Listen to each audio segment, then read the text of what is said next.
أعوذ بالله من الشيطان الرجيم. بسم الله الرحمن الرحيم.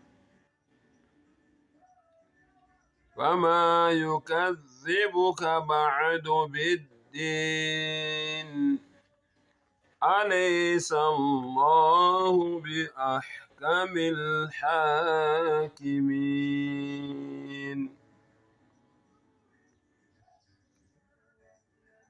Ngicela Allah angivikele kusathane ongathandwa, egameni lika Allah onomusa onesihawu. Ingabe kusukela manje yini ezokwenza ukuthi ucabange wena ukuthi singamanga isehlulelo sika Allah? Yini lezo kwenza ukuthi wena ucabanga ukuthi uAllah makathi ngizokwehlulela ngelinye ilanga, umuntu nomuntu uyokwehlulela ngokwemisebenzi yakhe, wena ucabanga ukuthi kungamanga lokho? Alaysa Allahu biahkamil hakimin.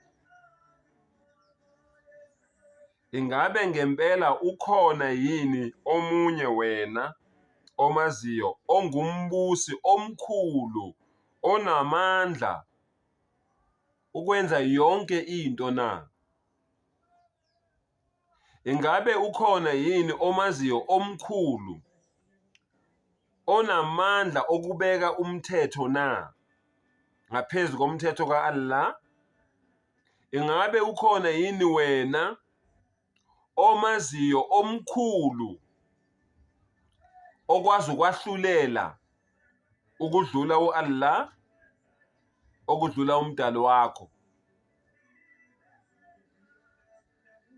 Lalela kulalelisise mfowethu, kulo mhlaba lo esiphila kuwo, kulesimo lesi esiphila kuso, kule mpucuko esiphila kuyo, kule new generation esiphila kuyo, kulabo sosayensi esiphila nabo, kulobuchwepheshe esitshela ukuthi sinabo esiphila ngabo, kule ndawo noma kulelizwe esiphila kulo, kulelizwe lentela, kulelizwe abantu bengasebenzi, abantu belahlekelwe imisebenzi, kulesikhathi sobubha, kulesikhathi senhlupheko, kulesikhathi sobudlobongela, kulesikhathi sobunswela boya, kulesikhathi sobugulukudu, kulesikhathi sobugebengu, kulesikhathi abantu benza khona ucansi olungekho emthethweni, beya ocansini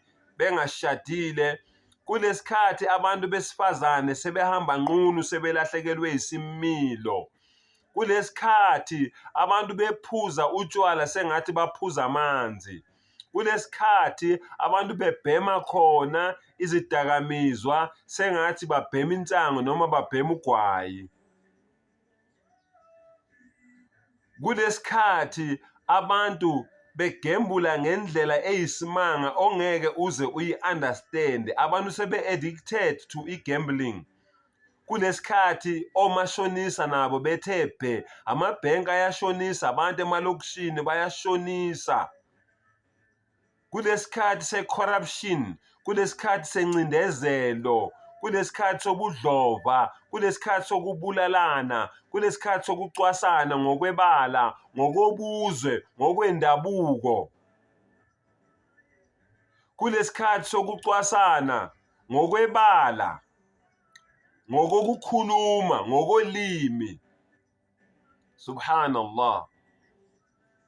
Kulesikhathi abantu bemosha emhlabeni, benza yonke inhlobo yobusathane, kulesikhathi abantu bekhonza usathane sengathi bakhonza umdali.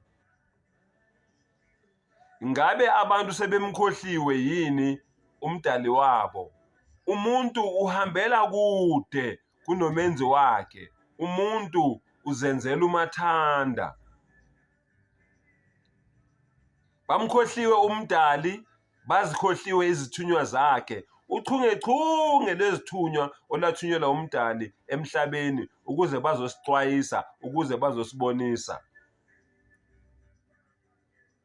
Abantu balahlekile, bonke abantu balahlekile ngaphandle kwalabo bantu labo abakholwa kumdali wabo, benze izenzo ezinhle, babambelele eqinisweni, babambe ngezinyo lomhlathi, ngezinyo lokugcina.